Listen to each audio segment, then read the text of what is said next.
You ready when we are? Whatever, I'll just clip the front. Sure. Yeah. Sorry, I have my Harry Potter glasses on today. Hi, I'm Larry Cornish with Mark Twain St. Joseph's Hospital. We're here for another update about some of the things that are happening at Mark Twain Hospital. And today, Peggy Lucas, who's our Executive Director of the Hospital Foundation, is joining us because they have a whole lot of wonderful things going on that the community, I know, is dying to hear about. So we're going to let her chat for just a few minutes after I spend some time and talk to you about some of the things that the hospital in general is doing. First of all, I want to talk about patient satisfaction scores. Actually, patient satisfaction scores are one of the most sincere things that we do, and we really focus a lot on it because we know that patient satisfaction is important to everybody. And there's a lot of ways to get information, which I'll talk about in a minute. But first of all, probably the most critical department that our patients have is with the emergency department, and that's not unique. Emergency departments generally have the most upset patients because it's an emergency department. The other for the door. Yeah, you should be seen as an emergent patient. But I wanted to let you know that our emergency department is, we actually hire a physicians group called the Emergency Physicians Medical Group to come in and provide physicians, emergency physicians, credentialed as emergency physicians, to run our emergency department. And the Emergency Medical Physicians Group, actually, we're one of 21 hospitals that they're under contract with in California, Nevada, Hawaii even, and Arizona. And we measure patient performance, like how long it takes you from the time you register at the desk to the time you're seen by a doctor. We measure the time you're here with us as compared to other hospitals. We look to see how many people have left without being seen. In other words, they got tired of waiting and decided to go elsewhere or just go home. And the last thing I wanted to bring to your attention is that out of all 21 hospitals that EPMG provides a contract service for, we rank #1 in patient satisfaction. And that is an outstanding measure of the good work that our emergency department does for this community. So we're very proud about that. The other, a small thing, but dear to my heart, is that in patient satisfaction amongst all 37 Catholic healthcare hospitals, of which we are a part, we placed overall in all food and nutrition comparisons. Food tastes good, it's served at the right temperature, it's served politely and professionally, and all these different measurements that we have as a package. We're #3 in the whole system, of which Catholic Healthcare West is the largest healthcare system in California. Kudos to us. All those jokes about hospital food, huh? Yeah, yeah. In the area of clinical performance was really where the rubber meets the road. How well do we do for our inpatients that come to the hospital for their surgeries or for their illnesses? We actually get measured a whole lot of ways, and we combine different symptoms or diagnoses and bundle them up so that we can talk about how well do we do with regard to pneumonia, how well do we do with regard to heart attacks, how well we do to chronic diseases. And this data is available to anybody on the internet.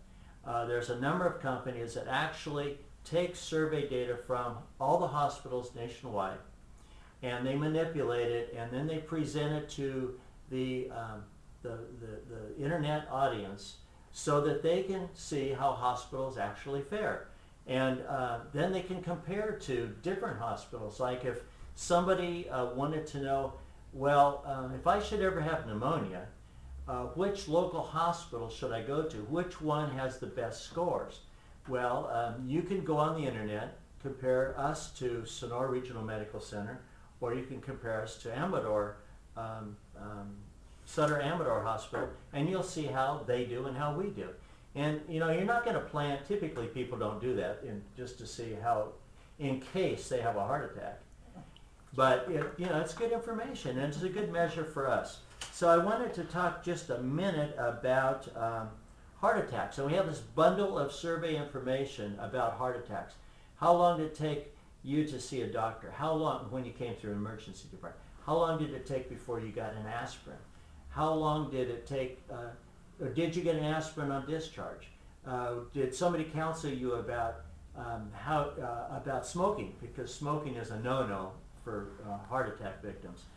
And so this bundle of survey information is available on the website, and we are running at 95% on compliance on all of these key indicators, 95% compliance. So based upon typical scores nationwide, we're right at the top 5% of all hospitals in the nation as it relates to heart attacks and how we comply to those measurements. And we're trending quite well in most everything else as I'm looking through my list of things. And so that information's out there. Use it, and we're very proud of how we're doing on all of our clinical performance measurements. It's good stuff. One of the things that you probably don't know about is that we actually do organ donors. We belong to the Golden State Donor Services, so that if we have a patient that is obviously terminal, if the patient had so indicated on his driver's license that he would donate his organs to someone else, that we can actually harvest those, and it's a huge huge process to go through this harvesting. They bring in a team from the donor hospital. They have to do all the matching and everything, and it's really huge. It's very complicated. It involves a whole lot of process and a whole lot of people doing the right stuff. But we recently got recognized by the Golden State Donor Services for our donor organ harvesting program, which literally saves lives. More lives than Could imagine. Yes, more lives than you can imagine, and more lives than probably have donated the donors, just because some donors are able to donate more than just one organ. So this is a great service to our community and to people outside our community who receive these organs. And that's not a project that we broadcast. There's certainly no publicity involved with it, but we wanted to let the community know, because this is another indication of what a great little community hospital you guys have here, right here in Calaveras County. So let's talk a little bit about some of the community events, and I've got 6 of them listed here. Last month, February, we did a Stuff the Van. That's where we heard that the food bank, local Human Resources Council food bank, had a need to replenish its shelves after the holiday season with food and other supplies. And with the economic downturn, of course, that's one of the reasons that the shelves are bare. And so our employees satisfaction team got together and put on a food drive here in Calaveras County. And you could drop off your goods at one of our 4 family medical centers or at the hospital. And we actually filled one of our courier vans. There was not a place to sit. It was filled to the roof. We had anything in there from canned goods to toilet paper to turkeys to, you know, the back end of the van was down on its rubber stops or something. It was full. It turned out to be the biggest donation, single donation that the HRC has ever seen, and it was all because of our employees getting together and saying, identifying the need and just running with it. And that was in February. So guess what we're doing in March? We're now on a campaign which I call Feed the Animals, because it says right here, Furry Friends Pet Food Supply Drive. It's running during March, and again, the hospital employees are collecting desperately needed items for the animals in our community to help support HRC Calaveras, the Animal Control, and Calaveras Humane Society. And these things are like blankets and pet foods and, you know, those little baskets you carry your cats around when you're transporting them, or just dollars. But again, because of this economy, people are finding it more difficult to have money to go spend on their pets. And even some people who've been foreclosed and they've had to walk away from the house have left their pets, animals. left their, abandoned their animals, their dogs or cats or parakeets, buffalo, whatever. And so our employees have got together and we're doing this food drive during our pet food supply drive during the month of March. You can bring food, you can bring leashes, blankets, anything pet-wise. Kennels, what do you call those? Carriers? Yes, kennels, what do you call them, carriers? Yeah, those things. You can bring those to the 4 family medical centers or to the hospital, and we will divvy them out to the SPCA, to the animal shelter, to HRC, wherever they need to go. So that's exciting. Every year the American Cancer Society puts on a fundraiser called Daffodil Days, and the money raised during Daffodil Days goes to help research for cancer, as well as goes to patients who have cancer for whatever the reason, maybe to buy wigs or whatever the case may be. We once again hosted the annual kickoff luncheon called the Daffodils Day Kickoff Luncheon, oddly enough. And we're real pleased to do that for our community. And it was, again, a great event. The daffodils are being divvied out that were purchased. That's the fundraiser. You buy a daffodil, and then you can give it to somebody. And I think we're giving out the daffodils next week, as I recall. So that's exciting for us. Yesterday, we took part in a job fair at Calaveras High School. And it was it had to be well attended. It's a captive audience. But every single student at Calaveras High School took part in a huge job fair on the campus. There was a lot of good organizations there giving out valuable information about jobs that they may have. And we were there with our crew to talk about the 70 some odd vocations and careers that we have here at Mark Twain St. Joseph's Hospital. We don't have openings in all of those categories, but what we wanted to do was we wanted to have a chance to talk to the kids, help them identify what type of career that they might want to get into in the next few years, because we encourage them to go away to at least a 2-year college and then get certification for a registered nurse or to become a CT tech or a phlebotomist in the lab or whatever the case may be. We tried to provide them some career choices and told them what not only would it pay when they completed their education and got certified or got their degree, but also how long it would take. So that was great. It's also a way to keep our students and children from Calaveras here. Yeah. To provide them opportunities. Go away, Yeah. get your degree, get your certification, and when you're done, there's great careers, high-paying careers right here in Calaveras County for you. So it's great. Exactly. And we're doing it again at Bret Harte in May, so we'll give you an update on that in May. This Saturday, Toyon Middle School is having, I don't know if it's a fundraiser or not, but they're having a fun run walk down in Valley Springs. Apparently there's a new trail down there that has been identified, and you know, you can walk along the trail along Lake Hogan or along the river or whatever, because I really don't know. But they asked us to come out and provide a mini health fair to the community on that day. So we'll be down at the Fusion Grill Saturday morning for the walk. And if you happen to be down there and participating, stop by the booth and we'll give you some health information, maybe throw a water bottle at you or something. But that should be fun. And the other thing I wanted to talk about as far as community events, during this economic downturn, we've really had to tighten our belt up a notch or two ourselves. And one of the things that we did was that we went out to the community and worked with them to negotiate contracts. And when I talk about negotiating contracts, I'm talking about things like maintenance contracts for landscaping, maintenance contracts for our heating, ventilation, and air conditioning systems, housekeeping services at our 4 family medical centers. And I just wanted to thank the community, those of you that are involved in this, on working with us. We want to keep these contracts local.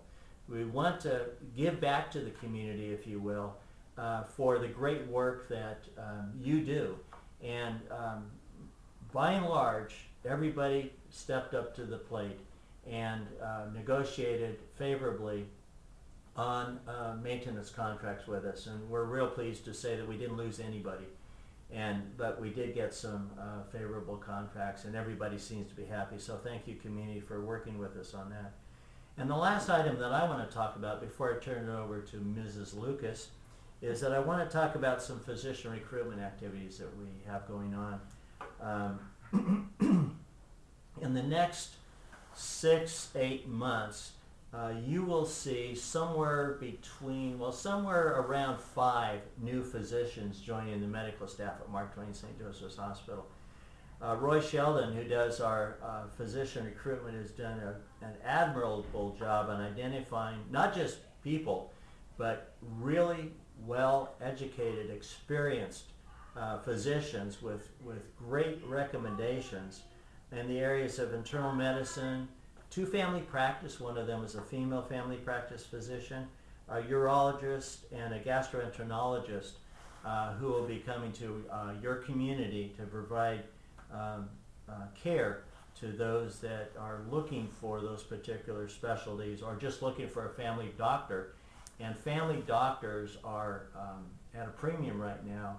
We've heard a lot of people who are having trouble finding a family practice physician who will accept them as new patients.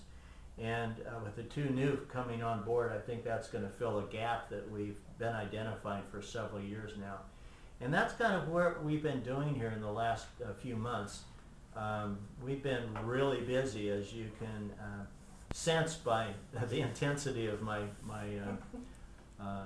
talk here today, but we've been busy and we've been doing a good job at it. So Peggy, you want to talk a little bit? Sure. Well, the foundation was formed in 1984 by a handful of dedicated people who recognized the need to bring financial assistance to purchase equipment. It's always very difficult for a hospital, and a small hospital even more so, to keep up with trends and keep basically up with the standard, not the standard of care, but the state-of-the-art care that we like to have in the community. So in 1987, actually, the hospital, the foundation helped the hospital buy its first regular analog mammography. Didn't even exist then. But we brought a new mammography system to the hospital. And since then, over 3,500 patients a year use that service. So it's a very, very important service for the community, and we were happy to provide that. In 1997, the hospital was rebuilt, and the foundation raised over $1 million to support that cause. And it was the only rural hospital in the whole state of California that was rebuilt during that time. In 2002, the foundation raised $200,000 toward the new Community Health Education Center, and I know an awful lot of groups out in the community are able to use this education center. It's a wonderful resource for organizations and groups countywide. In 2002, we also helped support the purchase of a nuclear medicine camera, which is used day in and day out at the hospital. We've gotten hospital beds, heart monitor, defibrillators, and in 2007, we helped bring in a new Ultra CT scanner. So there's been an awful lot of projects that the foundation, which is the community, I might add, it's just people in the community who understand the importance of having a thriving hospital for the area. Now last year we started a campaign for digital mammography, and I'm really proud to say that we have completed the campaign for our first machine, because we do need to have 2 machines to serve the entire county. So we have the funds for the first machine, and we'll be installing that in the next few months and hope to have a real celebration about September and open the service for digital mammography. Now the plan is to do a second one at a women's center in Angels Camp. That's sort of our next vision or dream. So there's more work to be done, but we've come a long way, and we're really happy to have this service for everyone. Not just the women, but men and families in the county. So in order to make this happen, we have to do activities and events and so forth. So last year we started Doris Barger, who is the founder of the foundation, and she gave the lead gift for this campaign. We did a golf tournament in her honor to support this campaign. And we're going to have our second annual one in June at Greenhorn Creek on June 1st. So any of you golfers out there, give us a call. We'd love to have you take part. And it's really a fun day.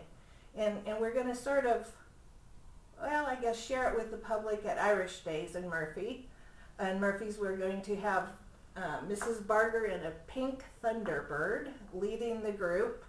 And we'll all hoot and holler about the wonderful campaign, and so please look for us in the parade.